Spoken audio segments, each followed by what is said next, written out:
अस्सलाम वालेकुम जी, मैं हूं लतीफ़ रहमानी और आज हम बात करेंगे इस्लामिक साइकोलॉजी के बारे में। इस्लामिक साइकोलॉजी की अगर हिस्ट्री देखी जाए तो वो बहुत पुरानी हिस्ट्री है। हमें लगता है कि ये सिर्फ साइकोलॉजी का आगाज़ वेस्ट से हुआ है, ऐसा बिल्कुल नहीं है। बहुत पहले से ही Islamic psychologists, Islamic scholars sorry Islamic scholars ने इंसान के, ह्यूमन बीइंग्स के जो नफसियाती मसाइल हैं उन पर बात करना शुरू कर दी थी। तो इनकी इसकी डिटेल में हिस्ट्री हम किसी दिन देखेंगे। आज हम एक पर्टिकुलर टॉपिक को करेंगे इस्लामिक साइकोलॉजी के अंदर। हम आज देखेंगे इस्लामिक साइकोलर जो है मौलाना अशरफ अली थानवी। इनका जो एरा था वो था 1873 से लेकर 1943 तक।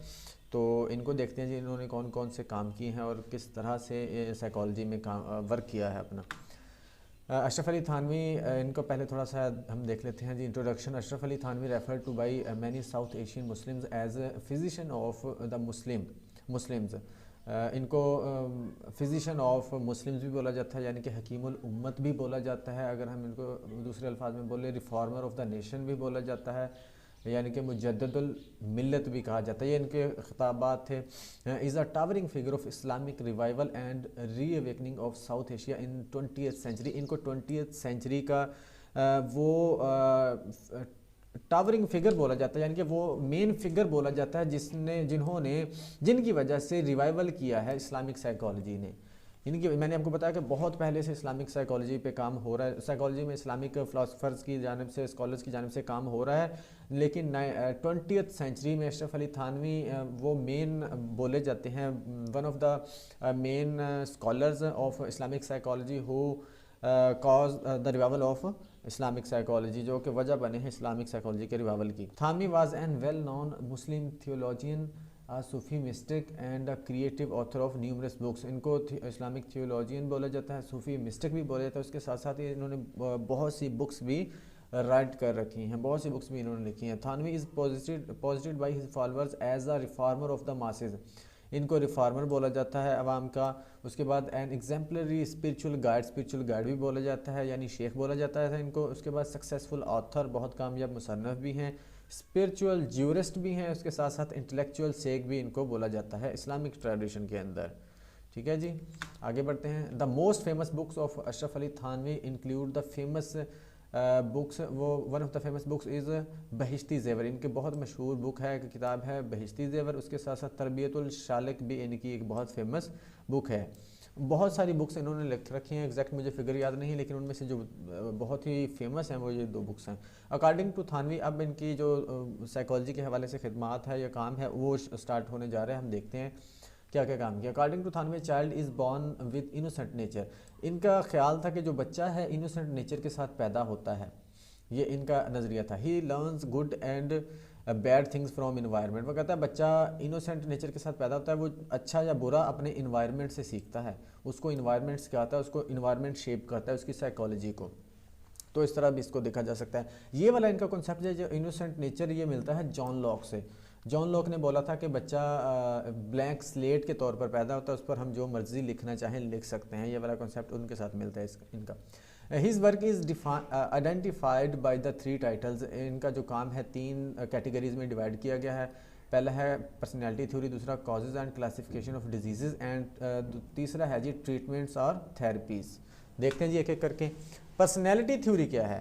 Personality, according to Thanvi, a child is born with innocent nature, जैसे हमने ऊपर बात कर लिया। He learns good and bad from the environment.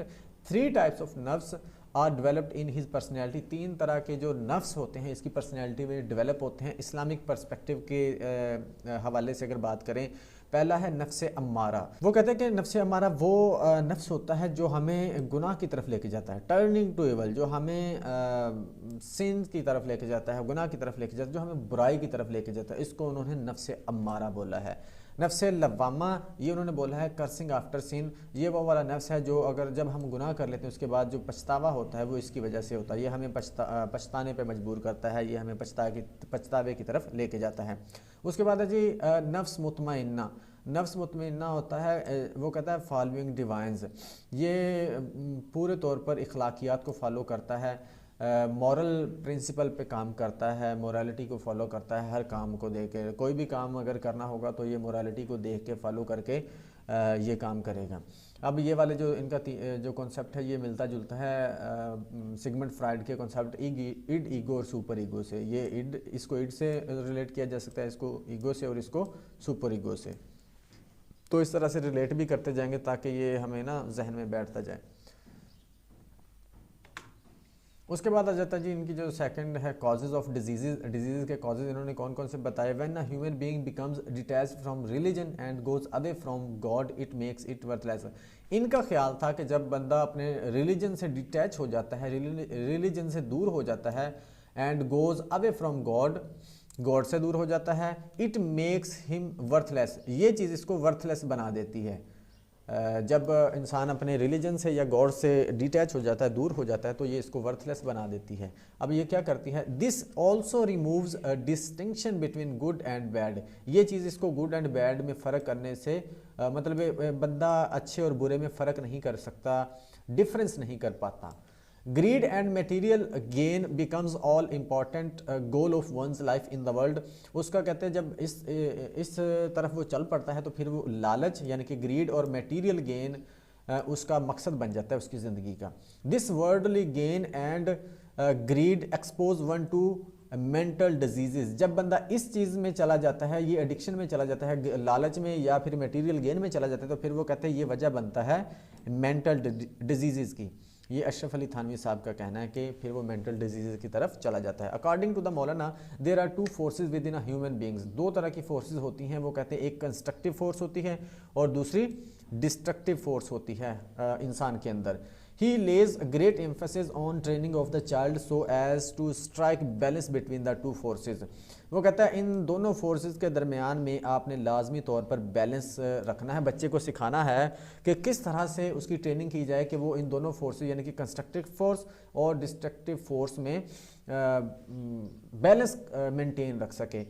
ये वाला इनका जो कॉन्सेप्ट है कंस्ट्रक्टिव फोर्सेस और डिस्ट्रक्टिव फोर्सेस वाला, ये आई थिंक फ्राइड की जो है इंस्टिंक्ट्स थ्योरी उससे मिलता जुलता है। फ्राइड ने भी दो तरह की इंस्टिंक्ट्स दी थी, एक जिसको उन्होंने एरोज बोला था, एक को थैनाटोस बोला था। एरोज जो थी वो थी कंस्ट्रक्टिव यानी कि लाइफ इंस्टिंक्ट्स उसको बोला गया था, जो दूसरी थी थैनाटोस उसको डेथ इंस्टिंक्ट बोला गया था। तो ये दोनों उनसे रिलेट हो सकती हैं ये वाली फोर्सेस जो हैं। उसके बाद है जी in the early days parents specially mother plays greater role while bringing up the child on right lines, wrong training spoils him making him prone to mental disease. वो कहता है कि मदर पर बहुत ज़्यादा चीज़ें डिपेंड करती है, बहुत ज़्यादा उसका रोल है। उन्होंने इस पर एम्फेसिस किया था कि वो बच्चे को अगर तो वो सही से केयर करे तो बच्चा पॉजिटिव पर्सनैलिटी डेवलप करता है, लेकिन अगर वो सही तरह से उसकी ट्रेनिंग ना हो सके, सही तरह से उसकी केयर ना हो सके, तो वो फिर नेगेटिव पर्सनैलिटी बिल्ड कर लेता है। तो उन्होंने पहले ये जिस तरह से फ्राइड ने भी जोर दिया था कि बच्चे की पर्सनैलिटी पहले 5 साल में डेवलप हो जाती है, तो ये उसी तरह की बात हो रही है। उसके बाद है जी काइंड्स ऑफ मेंटल डिजीज़। इन्होंने जो मेंटल डिजीज़ की जो काइंड्स बताई थी वो कौन सी देखते हैं। मौलाना Ashraf Ali Thanvi divided the mental disease two categories, दो तरह की कैटेगरीज इन्होंने बताई थी, organic disease and functional disease. ये दो तरह की डिजीज़ बताई थी, याद रखिएगा। वो कहते हैं ऑर्गेनिक डिजीज़ में be cured by medicine. Organic disease कहते हैं कि ये मेडिसिन से क्योर हो सकता है, इनका इलाज हो सकता है, बट द फंक्शनल और psychological disease are to be cured by individual और ग्रुप थेरेपीज़। जो फंक्शनल डिजीज़ हैं ना वो कहते हैं इंडिविजुअल या ग्रुप थेरेपी से ही हो सकती हैं, उनका इलाज हो सकता है।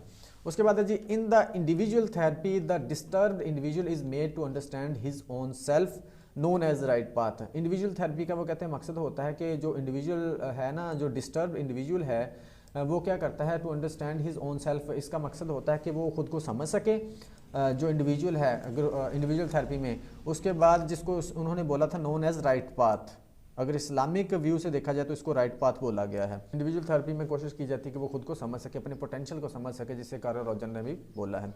उसके बाद है Maulana Thanvi cured thousands of person suffering from organic and functional disease disturbance through his therapy. इन्होंने बहुत से लोगों का इलाज किया। He simply provided the reading material, ये बड़ी इंपॉर्टेंट चीज़ है इनकी ना। वो उनका तरीका इलाज ये था कि वो रीडिंग मटेरियल देते थे अपने पेशेंट्स को, and inspired the individual to develop an insight to communicate with Allah directly.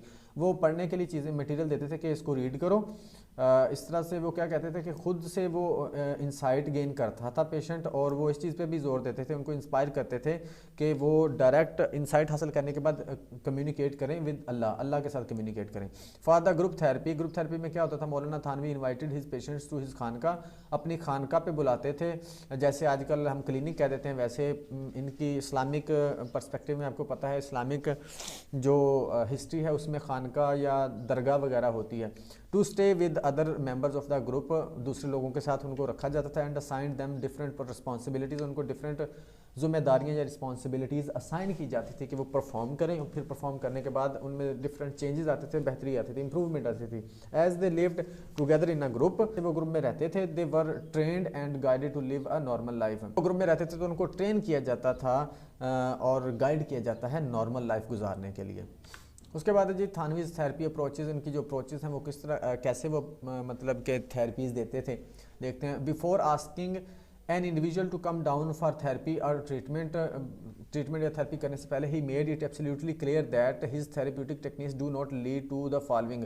जब वो थेरेपी करने लगते थे या ट्रीटमेंट करने लगते थे तो वो कहते थे कि मैं इन चीज़ों की गारंटी नहीं दूंगा। चूँकि इस्लामिक यहाँ इस्लामिक साइकोलॉजी की बात हो रही है तो आपको पता है कि इस्लामिक पर्सपेक्टिव को जब देखा जाता है तो वहाँ पर फिर अपने अमाल की बात आ जाती है, अपने अच्छे अमाल के, अपने अच्छे कामों की, अपने बुरे कामों की बात आ जाती है, आखिरत की बात आ जाती है। तो उस हवाले से वो कुछ गारंटी देते, वो कुछ चीज़ें क्लियर कर देते थे कि मैं इन चीज़ों की गारंटी नहीं लूँगा, मैं इलाज कर रहा हूँ आपका तो आपने ये चीज़ें नहीं सोचनी।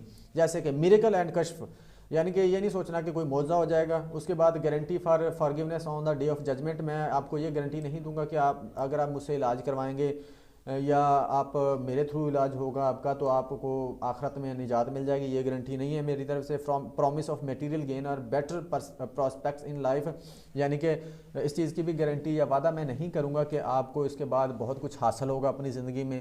Automatic cure through counsellors attention, कि खुद ब खुद इलाज नहीं होगा, काउंसलर की अटेंशन, सिर्फ काउंसलर की अटेंशन से इलाज नहीं होगा, याद रखिएगा। वो कहते हैं possibility of action without will, आप इस चीज़ की भी मैं गारंटी नहीं लूँगा या ज़मानत नहीं दूंगा या प्रॉमिस नहीं करूँगा कि इलाज हो जाएगा विदाउट विल। अगर आप अगर आप नहीं चाहेंगे तो आपका इलाज हो जाएगा, ऐसा नहीं होगा। वो इन्होंने विल पर भी बहुत ज़ोर दिया था, फोकस किया था कि जो बंदा इलाज करवाना चाहता है उसको विलिंग भी होना चाहिए। उसके बाद promise are surely for inner experiences, वो कहते हैं मैं ये भी प्रॉमिस नहीं करूँगा कि आपको कोई इनर एक्सपीरियंसेस होंगे, किसी भी तरह की इंसाइट होगी या एक्सपीरियंसेस होंगे इस तरह की भी मैं कोई गारंटी नहीं दूंगा।